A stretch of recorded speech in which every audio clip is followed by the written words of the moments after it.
Content warning. This episode contains discussions of grooming and child abuse, which may be triggering or distressing for some listeners. Listener discretion is advised. This is part 2 of Katurah Topps' story. If you missed part 1, you need to go back. Like, for real, go back. For those of us who have already tuned in, here's a quick recap.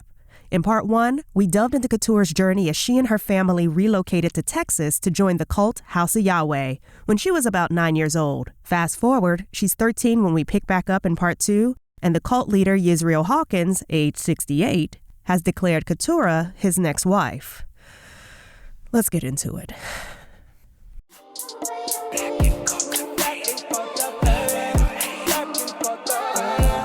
We can talk about it right here, right now, Lanisa, you know we lit. Black and cultivated. Cults ain't just some white people shit. And if we offend you, you can turn us off right now. Click. Cause we gon' talk about it all. Light and darkness, even the evil in politics. That's all, that's it. Black and cultivated. You love it or you hate it. Yisrael was Yisrael to Absolutely. us. I will say that was one clear thing, that he was God. He was Yahweh. He was Yahweh's voice. He was Yahweh's manifestation on earth. And so he literally could say anything, and it is what it is. And I remember having moments where it felt like, well, Yisrael just gets to like make a new rule, and then we all got to follow it. And that's why I give a little grace, because I remember being a child and looking at these adults' faces, and the slightest of questioning deeply affected them. They were genuinely, deeply believing that they must obey him blindly without any questioning for their own salvation. And you would see it. You watch an adult, you're looking at their faces and they're like, we must. So, that sort of power means you have anything at your fingertips. No agency then. There's no agency. He can get anything you want. So when he called me into his office one day, it was me and my mom, and he said, I was 13, and he said, Katurah is going to be my next wife. There was no question. We were already in a space where you wouldn't even think. You're already in it. No, is it okay? It was okay. What do I need to do next? And in some ways, it's a privilege. It's the biggest privilege. Yeah. It's how I first learned privilege. It's honor. Because on my day-to-day life, I'm literally in a ball on this filthy couch trying to avoid these rats and picking up plates that got rat feces on it. Like, this is my life. And then suddenly when he told me, you're going to be my wife, I think he picked up on that I was nervous. I was scared. You know what I mean?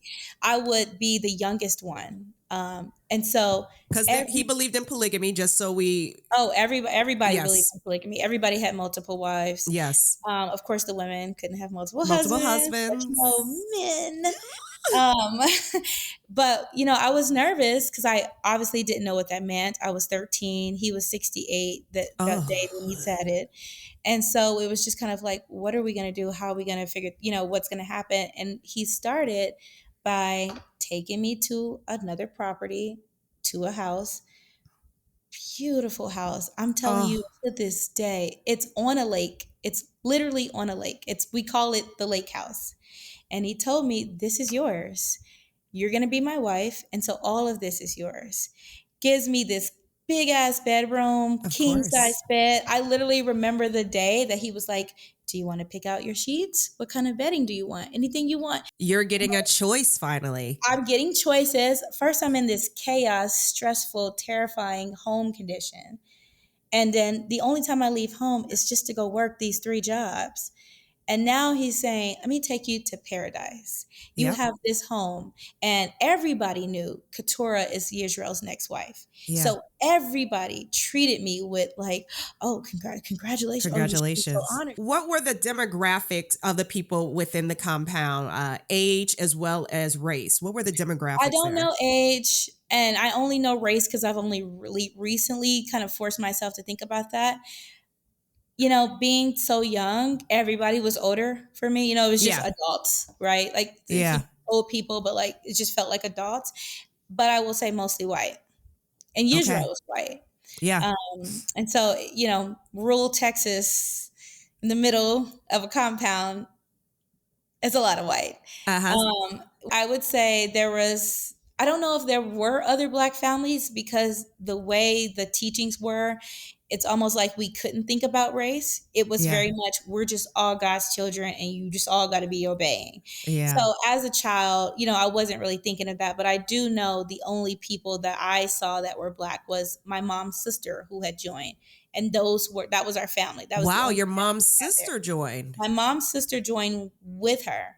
So they were there with us, but they never moved on to the 44. They were still back in Missouri. We're required to everybody's required to go to the 44 3 times a year, Feast of Tabernacles, Day of Atonement, things like that. Yeah. Mm-hmm. Those traditional Jewish holidays. Uh-huh.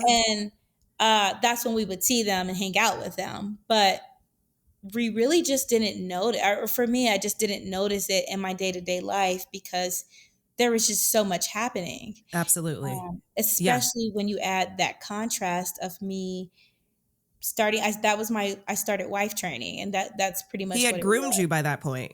Oh, I mean, the grooming had began, or so I thought, so basically my schedule changed. When he decided I was going to be his wife, I think my mom was like, she's not ready, you know what I mean? She's 13. And he was like, we're not going to get married until she's 14 or 15. Oh, thanks. Give me a lot of time.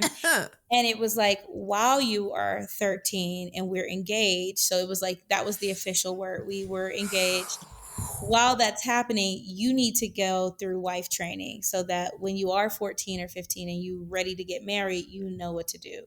And that's how my schedule changed. So I would do my day-to-day stressful life, the 3 jobs, taking care of the kids, let's say like Monday, Wednesday, Friday. Oh. And then like on Tuesdays and Thursdays, there would be a car. It would pick me up.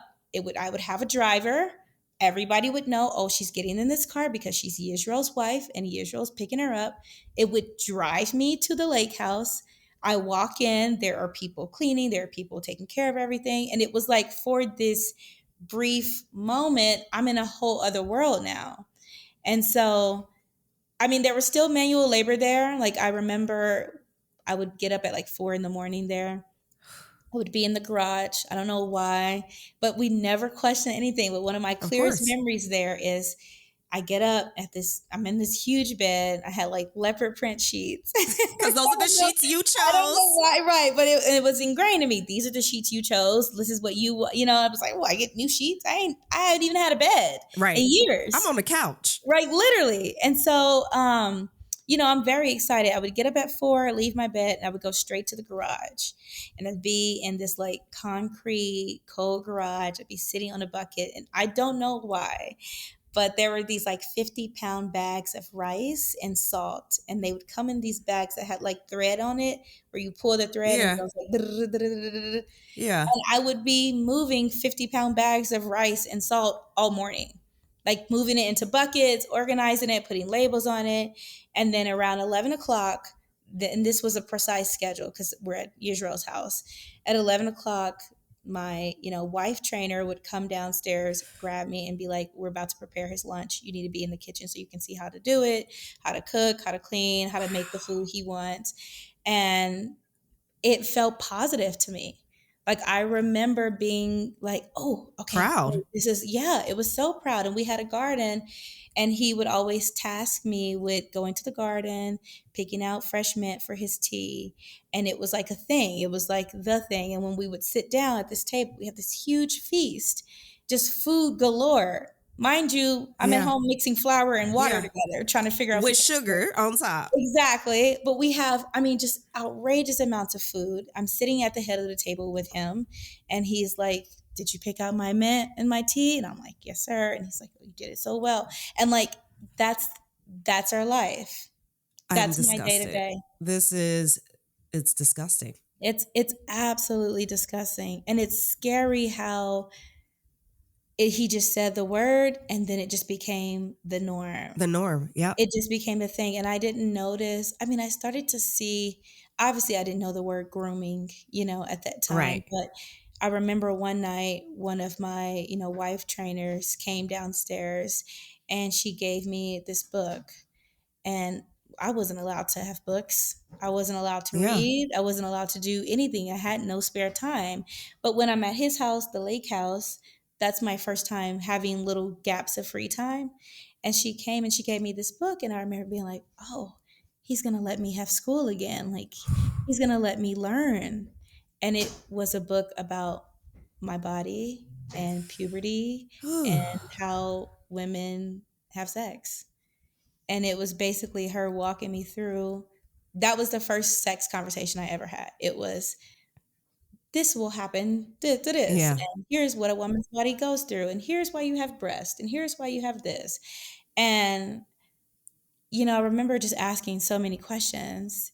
And it was very much like, don't worry, Israel Yeah. will help you figure out the rest. Don't worry, he'll help you Yeah. figure out and looking back now, I realized I was so close to being there longer. I was the youngest. I think he was kind of starting a new trend with super young with me because I was 13. Yeah.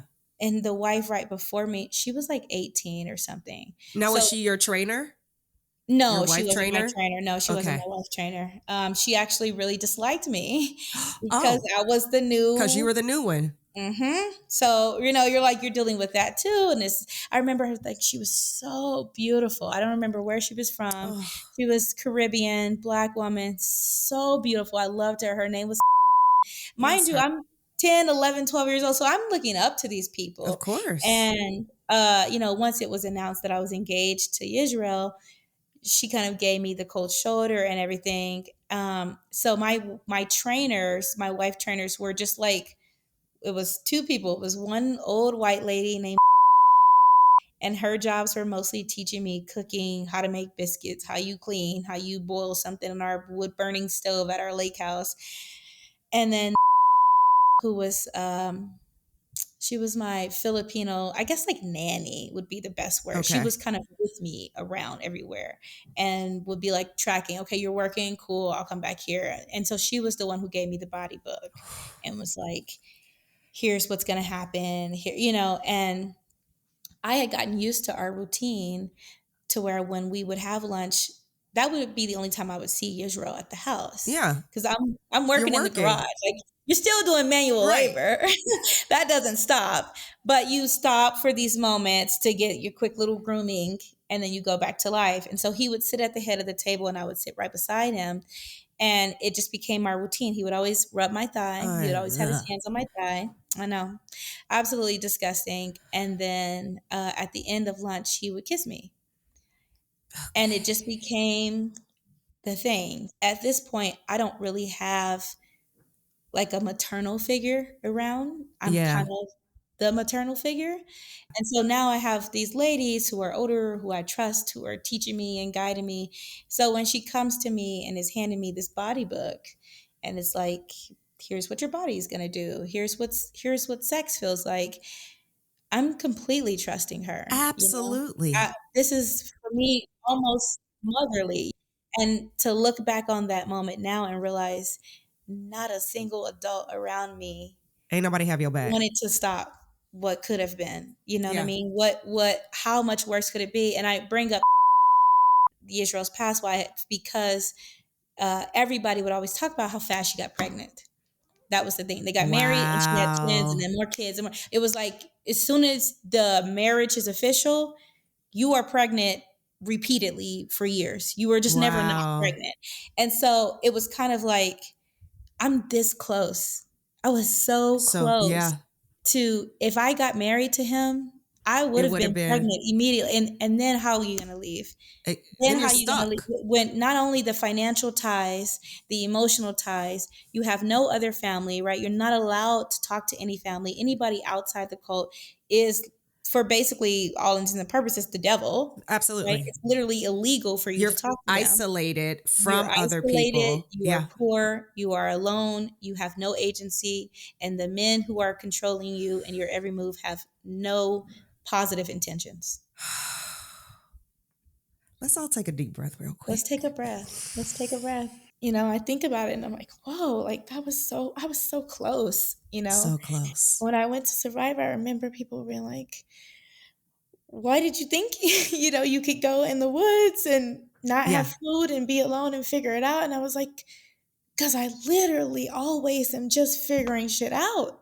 I'm Yeah. literally always surviving. Yeah. That's who prepares for that?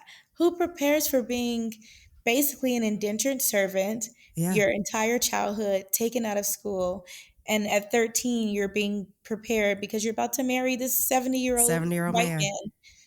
Like that's who not what you're you've prepared been for. taught is essentially your It's God. God. It's God. It's the greatest honor and privilege for you to be married to him. And I Absolutely. remember all these older women, they would congratulate me. It was as if, Oh, I won the lottery, like, oh, you should be so proud. Wow, Israel chose you. And I'm so grateful. This is where I have those mixed moments, those mixed emotions where I was telling you earlier, yeah. because it just really happened in a really mundane way. I was home one day, I was cooking and cleaning I'm talking about in our trailer in Texas. And my mom came home and I was talking to her about, hey, I was at the lake house today and then this happened. And I casually mentioned Yisrael kissed me and then we did blah, blah, blah, blah. Like, we went to fill the salt buckets, or whatever else. And she just paused and was like, he kissed you? And she's looking at me with so much shock. And I remember looking at her thinking, you don't think that he's kissing me when he takes me to his home You had alone? already been announced as his future I had wife. already been the engagement was officially announced. Everyone in the entire community knew I was engaged to him. It was like we're waiting on time. And most of the girls there were getting married around 15. So we were expecting that 15 would be when it would happen. So we're thinking I have time, right? Like I'm not expecting that I'm going to get married tomorrow, Right. but I'm also having been this child using this adult mindset for so long where I'm used to looking at the bigger picture. And if you have a 70-year-old man who's already told you he's committed to having this 13-year-old girl be his wife, Yeah. and he's taking her to his home alone multiple days of the week, and the only people there are these two women who are sworn to him as well Yeah. and helping groom me. But mind you, now I'm still deeply indoctrinated into the cult. So I'm not saying I'm shocked that you're shocked that this is happening because this is wrong. Because I'm like, this is God's will, right? Like Right. this isn't an emotional thing. This isn't a girl being like, oh my God, I got a kiss. Like it's exciting. I'm not Absolutely. thinking any of that. I'm a child and I'm Yeah. just thinking this is my next part of my This is duty. the next step. This is just the Boom. next level of it. And like lucky for me that my duty isn't marry nasty random Keith around the corner. At least I'm marrying the cult leader, right? You know what I Right. mean? Right. This is So an honor. I am talking to her and she's so shocked and she's like, he kissed you, so now she's finally starting to ask questions. And she's like, well, what happens there when you're there? What do you do? What's your day to day like?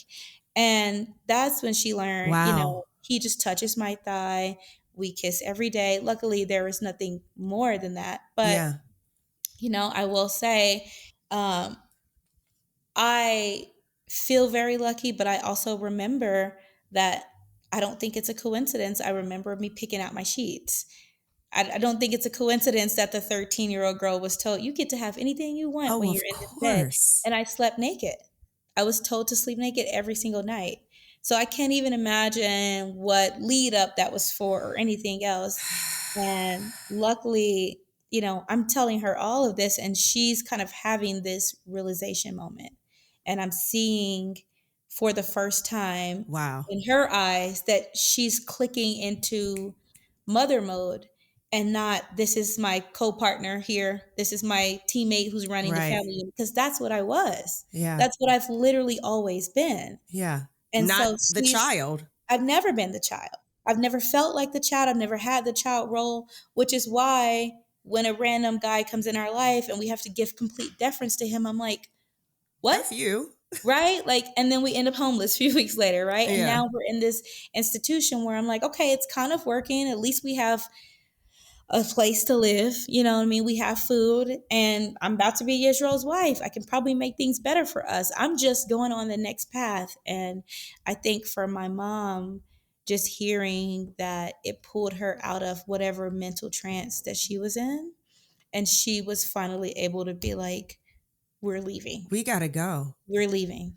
We're getting out of here immediately. The problem is You've already had me living this life for years Yeah. since I was a baby. And so now I'm like a 13, almost 14-year-old girl. I'm like, we're not leaving. I Yours. didn't Yeah. want to go. We will be right back.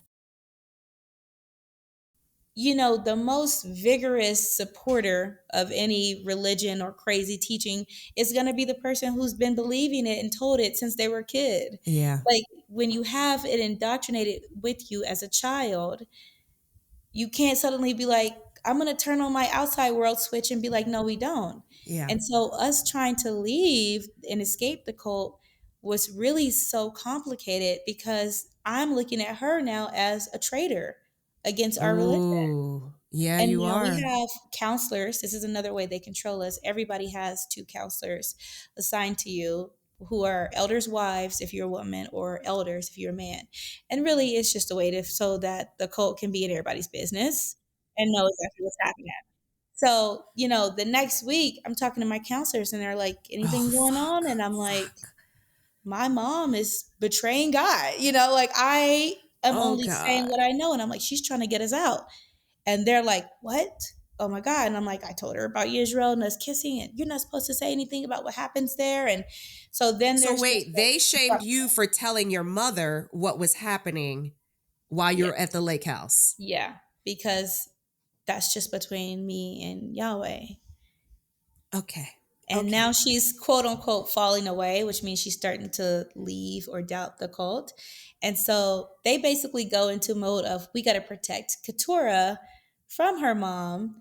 So now I'm like hiding stuff from her, and they're having cars pick me up secretly at random times. And I'm also balancing, I still got to take care of my family, which means my siblings to me. Exactly. So I'm like, y'all can't kidnap. You know, I'm like, I can't get kidnapped and taken away from them because of what my mom's doing. So I stopped telling my counselor stuff.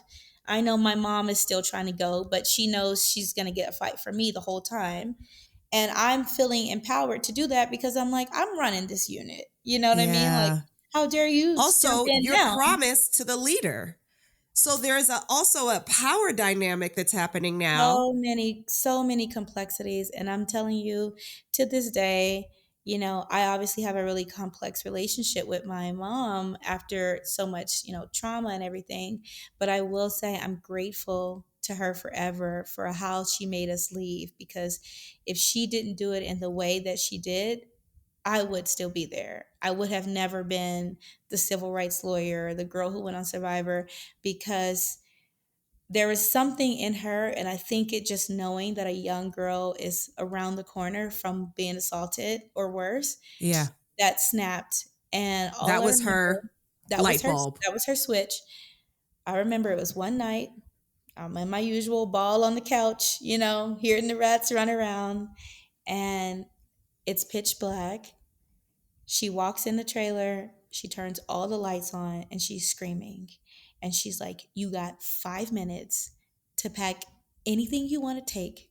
We are leaving. If you scream, I will kill you. You call anybody, I will kill you. You try to leave, you try to run, I will kill you. You got 5 minutes. This is me giving you the courtesy because our car is about to drive away. And it was very much go go go go, like it, you know, you're just woken up in the middle of the night, you're startled, you don't have time to think, and it's just figure it out. And so I'm like, okay, we're leaving. My brain is turning. I'm like, how do I contact an elder? How do I alert somebody? And she's watching me. She's like, She's this on is you. it. This is, I'm giving you the courtesy of take your favorite toy with you or pack your favorite t-shirt, but we're leaving right now. And I looked in the car and she had just big black trash bags with all of our clothes stuffed in the back seat. She had this huge bowl of tuna. And she was like, we are leaving tonight. And I knew there was no way I could escape. We had an elder that lived beside us, but you know, we're in the middle of a field. And I'm like, I can't run in the dark to the field to find him. So I'm thinking, okay, I'll go with her now. We'll stop for gas. I'll go to a pay station. I'll find a way to get back. You know, in my mind, she's just leaving the cult. She's leaving God, you know? And I'm like, I can't be a part of that. And her urgency and forcefulness with me is how we got out. And I know they had been watching us. They had been tracking us. They'd been watching our trailer because right after I told them she was bothered by this, obviously that raises way other implications for them. So they had people tracking us. Of course. And I remember I have this like little random piggy bank. And it had no money, you know what I mean? But like, you put a quarter in here, you put a dime in here, and it was a green frog and it was ceramic, and I just broke it on the floor and was like grabbing all the quarters and all the pennies and was like, this might be the only thing I have. Stuff that in my pocket. We get in the car, we're driving, they start chasing us. We see people in our rear lights. She's crying, she's panicked, we're all nervous, we're screaming. And she's like, I don't care how much you dislike this, we're leaving. And if we try to stop now, they are going to kill us. And because of the way it was, I already knew that truth. I already knew if we leave, they're going to try to kill us. I already knew you don't get to just leave, especially not Israel's wife. You just don't. There's just not that allowance. That's not a choice. And I knew those words, and it was like, it'll be more dangerous if I'm causing chaos and whatever, and we got to stop and they can come out and grab us. Like, whatever consequence is going to happen to her, my siblings, me, it's going to be 10 times worse. Shut up right now and survive. Yeah. And so I shut up and survived, and we drove, and she was so terrified to stop. Like, we finally lost them behind us, that we drove from Texas to Missouri, like nonstop. I know the route by heart. It's a 14-hour drive. And she played this damn Whitney Houston album the whole time. Come on, Whitney. And I cannot hear that album because it just brings back that, my siblings and I stuffed in the back seat. It's the middle of the night. We got trash bags full of clothes beside us. All we get is, she throws us this big bowl of tuna, and she's like, if you want to eat your, tuna salad. So I know she's planned this, and it's like, you got only minutes to get out of here and get to safety. Yeah. Or all of y'all are going to be fucked when you go back. We're all fucked. We're all fucked. And we did that, and we just kept going, and we kept going. And she was so afraid that we wouldn't even like stop at a place. Like, we would stop on the side of the road, sleep for a little bit. She'd get up in a panic, and then we start driving again. And we did that until we got to St. Louis. And that's how I got into the world again. Okay. Yeah. It was crazy. And I think about how, one decision could have flipped it, right? Like, what if I just casually hadn't mentioned to her that day that, Yisrael kissed me? Or what if she hadn't gotten that trigger to say, what if it wasn't her light bulb? What if? Exactly. What if? Because she looked at me. Remember, she's used to also viewing me as a partner, kind of the leader, a partner, but also a partner who leads, right? Facts. And so I think for her, it was, I have to step out of that role. I have to be mom right now. I'm a mama. You know what I mean? This isn't my co-partner. This is my daughter. This is a young, vulnerable girl who is 15 seconds away from being assaulted by this man and being stuck here forever and having his kids. And that switched for her. But it was so crazy because it just was for that moment. And then it switched back. Like, even with all that chaos and her telling me, you better not scream, you better not say anything, we get in the car, and I remember she was like, I know people in St. Louis and I know people in New York. Pick one. And I just said St. Louis. And wow. That's how I ended up in St. Louis. That's it. That's literally the only reason. Okay. I'm going to take a sip. Girl, take sips. Take a breathe. Girl, let's all take a sip. So it's like moments like that where I can't help but feel something was looking out for me. Right. Something was protecting me. Something was, you know what I mean? Who knows? Because you were so close. I was so close. I was right there. You were in it. Right there. So what did that look like, unraveling all of that? And like we said, it ain't over. We It's heal not. every day. Yeah. But that immediate, like, being thrown back into this mainstream world. Mm-hmm. How? What? Exactly. Where? So now I am 14. I'm in St. Louis, a bigger city, and we go straight to a women's shelter, of course. And so we're in the shelter and we live there for a few days. And, she's watching me and making sure I don't call. And for a while, I was Yeah. thinking about call. Like it was forefront of my mind. As soon as I find a way to get 50 cents, I'm getting to a payphone, Right. like Yeah. then what number do I call and who do I say and where am I? I don't know anything because I've been so sheltered for the last 5, 6 years, whatever, on this compound. Like I What's haven't even wild is you lived don't in even the know what the compound. phone number I is. don't even know anything. Exactly. And so we're also now we're like, we're in the world. So they're like, well, the kids got to go to school. And I'm like, the School. last time I went to school was 5th grade. Yeah. What am I gonna, go to school? Huh? And I remember we went to the admissions office and they were asking for our school records, of course, and we have none, of course. Yeah.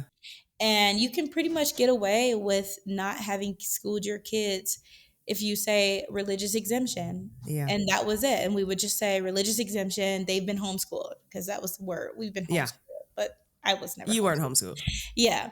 And so they were like, well, what grade should Katurah go to? And no one knew because did we start her off in 6th grade? Did we take her back to 5th grade? And they Right. literally just said, well, she's 14. That's when you start high school, put her in high school. So hold on. All this- Exactly. So I'm like, so I gotta handle high school. So you gotta go to high school? Come on. Like, are you kidding The me? hits after hits after Hits hits. after hits after hits. And not only am I in a high school, I'm in a Black, poor high school. Wow, you've So been hanging out with these I'm white getting cult people. immediate culture shock. I've only been around old white cult people in the factories and garages, working alone, raising kids, and preparing to be this man's wife. That's the only thing I know. And so I'm like, okay, well, this is cool. I'll like get to meet other people. Like I'm getting to see other people. But I'm now being hit with everything the world is giving us, right? So at some point, I started to kind of fantasize about this new world. I'm like, well, you know Yeah. what?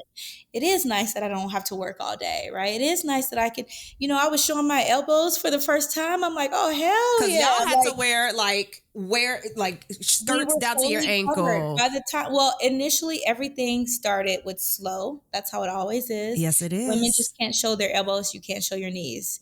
And then it got a little bit more. You should be Yeah. fully covered. Your whole head should be covered. And by the time I left, or we escaped, I should say, women were only allowed to show their eyes. And I've later learned that right after that, that's when they put a big wall in the middle of the entire compound. And the women have to be on one side and the men have to be on another side. Constant isolation, constant changing of the rules. And ours was not as extreme, but I remember coming into church one day, all the mirrors were covered in the women's bathrooms. Because we were told, you can't look in a mirror anymore because that's vain. Yep. And it was like this constant demeaning of women and wanting to have them be controlled. You literally, you don't have control over a population as much as you do when there are women, and you control their body and you control how many kids they have and what their financial status is. Yeah. And you add to that taking away their education. And I'm like, it's literally a blueprint for mass control. It's the Because perfect when storm. I have kids, I'm more tethered here. I don't Yeah. have financial ability to leave here. I don't even have education to know what things are to leave here. I have zero agency. I'm fully dependent on you. And that's how the motto was. So it's scary when I now, as a civil rights lawyer, and I see laws being passed that address women's body and their choices. And it's like, this is such a clear indication of this is the first steps of this rigid, extreme We've society. seen it. We've seen it happen We've before. been in it. It's the tried and true, clearest way to control women is start by controlling their bodies. And then if you put the religious context on top of that too, you're going to hell if blah, blah, blah. Oh, the world is going to end and you're not 144,000. Girl. You know for them? Girl. Oh my God. I thought I was the chosen one. I heard about that damn 144,000 so many times. You're like, I was always questioning. So I was like, but I know there's more than 144,000 in the world. So that's a lot of people going to hell. See, I had a 5th grade education. I wasn't even thinking that. I was just like, okay, you got to be in that 144,000 or you won't live. These motherfuckers take one verse. Yep.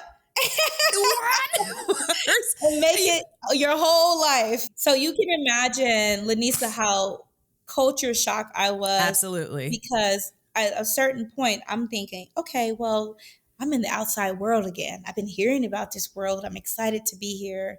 And like, maybe this could be cool. You know, maybe I'll be here for a few years before I turn back. And you know, I kind of had these full expectations of like this magical place where I have freedom. I don't have to work 16 hours. I'm not devalued simply because I'm a woman. And then you go into that world and I quickly realize I have a whole other beast to deal with here. I'm Black and I'm poor. Yes. And I'm a woman. Yeah. In this new world. Yes. And it turns out I'm actually less valuable here than I was damn in the cult. And now I'm at this inner city Black high school. So our whole worlds are being surveilled. Yeah. There's armed police officers everywhere. I can't go into my high school without getting patted down, going through a metal detector. I'm seeing violence and crime and just neighborhoods filled with policing. And for me, it was such a standout moment because I'm almost coming to it with like immigrant eyes. Of like course. I'm almost like, this is my first time in America. Where your eyes are wide open. I have eyes open, right? I'm seeing the direct contrast from where I'm coming from. And so everything I'm seeing, I'm picking up on it 10 times more than the person who's been living here the whole time. And I'm trying to balance all those things while watching, oh, so it's just the Black neighborhood that has all the police? Yeah. Oh, it's just this community? Your spidey senses are extra spidey by this time. It's survival. It's I had been for years honing that we spot danger. We notice danger. We notice difficulty. Yep. We notice what we need to do to survive. And now I'm in this other world. That sense is heightened. Of course. I'm looking around like 100%. I'm watching everything and I'm noticing everything. And I know people think it's crazy, but being that 14-year-old girl thrown into this high school, watching everything that's happening around me, because you know we're just in a poor Black neighborhood in America. You just take any major city, go to the Black side because there's always one, go to the poorest because there's always one, and those living conditions, which sometimes there's like third world living conditions. Facts. That's where we were. And so it was like this great excitement to go into this new place and then realizing, oh, this isn't this pretty shiny space. And I kind of felt again like I thought that was my escape. Yeah. I thought I escaped pain and stress and survival mode only to find I'm here and it's 10 times more. And this time it's not just a cult, it's my government. It's whole institutions. And not only that, I'm dealing with a parent who's a single parent and been in a mental space enough where she relied on just blindly following a cult. And now she has nothing to guide her. Exactly. And she's all alone in this chaotic world. And so her anger, her fears, her stresses all come to me.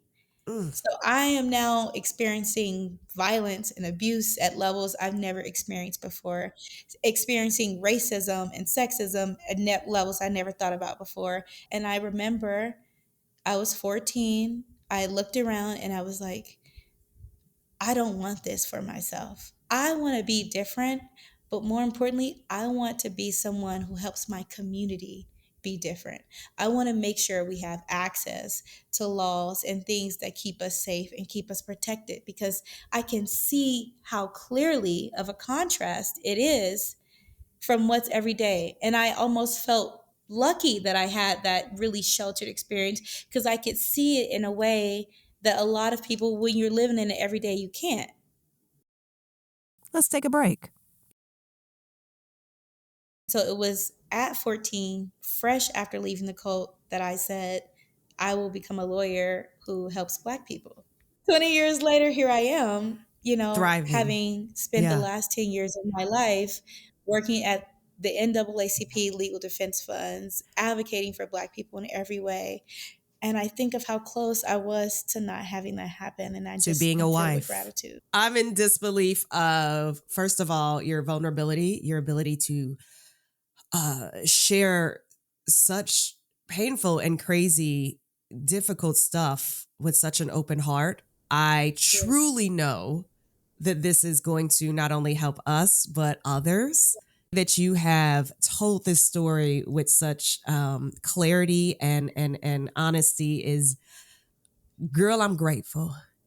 I'm grateful. And I'm so proud. Can I be proud of you? I'm proud. I'm so proud. So thank you. Thank my you. heart is full. My heart is full. It's been a labor of love for me to get to this point. Like, I'm saying it clearly, but I was chaotic and thinking now really think about how much and thinking that was the easiest part of my life. Like the pain and the stress happened after the cult, because it really did for me. Those years immediately after in my mom's house, dealing with all of that transition and newness and everything, those were some of the most difficult years for me. And I feel like my breakthrough moment happened, one, when I looked around and acknowledged the truthfulness of how Black people are treated differently in this country, and decided I was going to do something about it. And that put me on the path to being a lawyer. And two, was leaving that home, leaving my mom's house. It was like, I'm going to college, right? So I finished high school and then I leave to go to college. And for me, that was my escape. And it's like, we had to have the big cold escape, and that was scary and it was terrifying.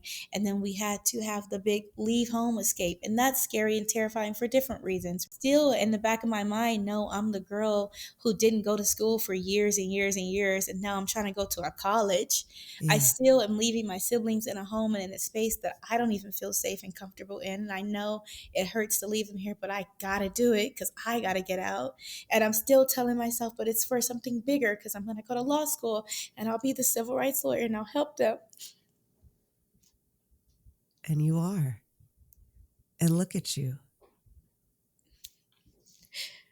And then to look and be like, whoa, it happened. It happened. It's mind-boggling. And the crazy thing is, it took me saying that on national TV, and I didn't even know it was a big deal, and I started talking about it. Girl, the cameraman got quiet. The producers were in shock. I feel like I heard every bird in the jungle moving because nobody said anything. And I started talking about it, thinking I could talk about it casually. And suddenly I feel my leg just jumping. I feel my leg shaking, and I'm like, oh shit, okay, I guess this is big. And then watching myself tell that on TV. Yeah. And the flood of people who sent me messages saying, I resonate with that story. I've had religious trauma. I've had people try to tell me I don't have access to education. I've had to take care of my family even when I didn't know how and I wasn't equipped to. And realizing how powerful my story can be. Yeah. It's healing for me, like in real time. And it's something that I think is going to be a way to help so many of us. And that's why my platform right now is all about, how can I empower others? How can I keep telling my story in a way that makes sure I'm telling other Black people, other people in general who've had these sort of moments where you're forced into survivor mode, that you're not alone. You're not alone. We see you. We feel you. We don't even want to feel you, but we feel you. We and overstand. We're all together. And I agree with that. The best way to end it is for us to just keep talking. And that's usually my question. You just be answering the questions I already guessed. And I'm like, this is great. I ain't got to ask shit.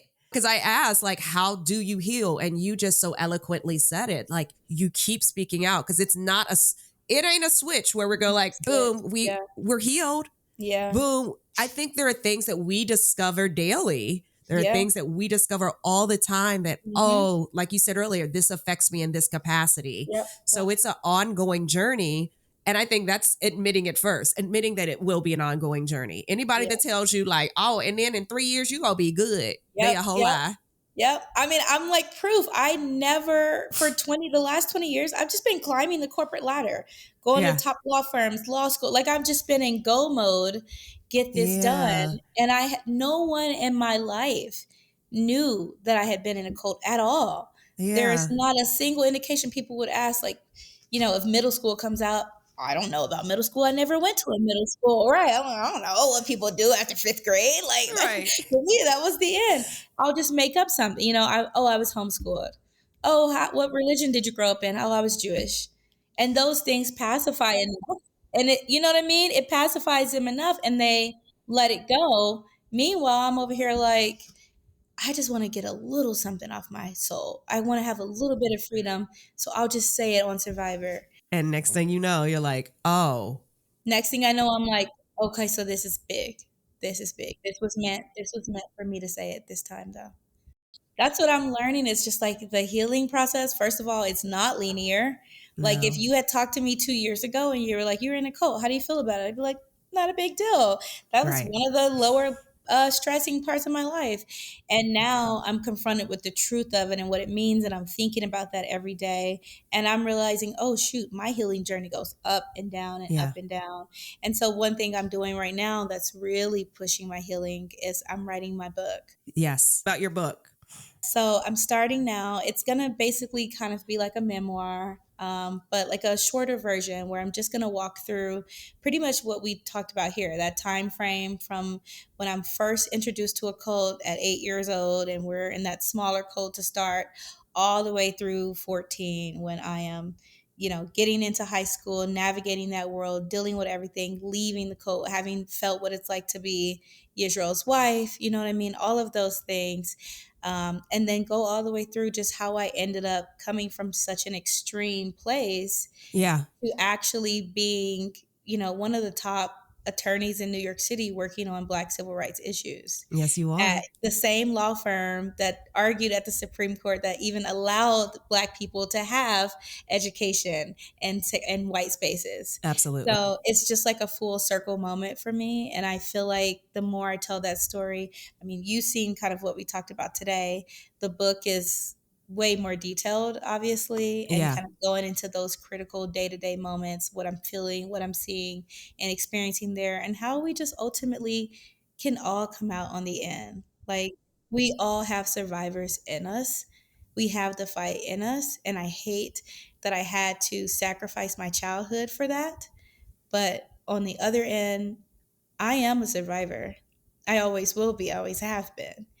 And there's so many other people who have that in them. And if I can share my story and help them, then that's really, the goal. You've won. And then you've won. And for me, it's all about us winning, specifically us winning, because to have all of that and then racism, you know what I mean? Like we are battling many monsters. And my experience as a child cult survivor and my experience as a Black woman and my experience as a civil rights attorney, I know just how hard it is for our community specifically to handle all the shit that's thrown at us and still survive.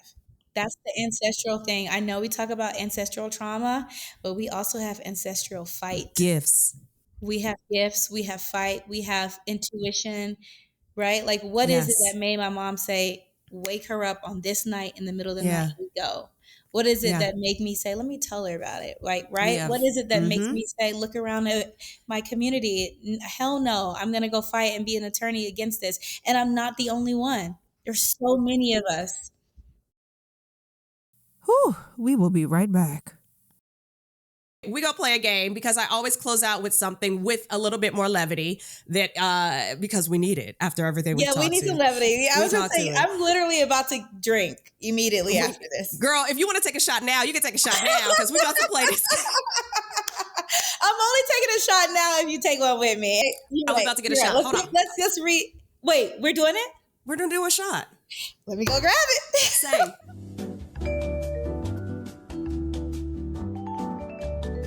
Do you have a shot of? I told you I'm in Denver for my friend's birthday. We only got Crown Apple. That's what's up. Okay. What are you having? Look, in the spirit of our ancestors, I have Uncle Nearest, which is a Black-owned bourbon distillery.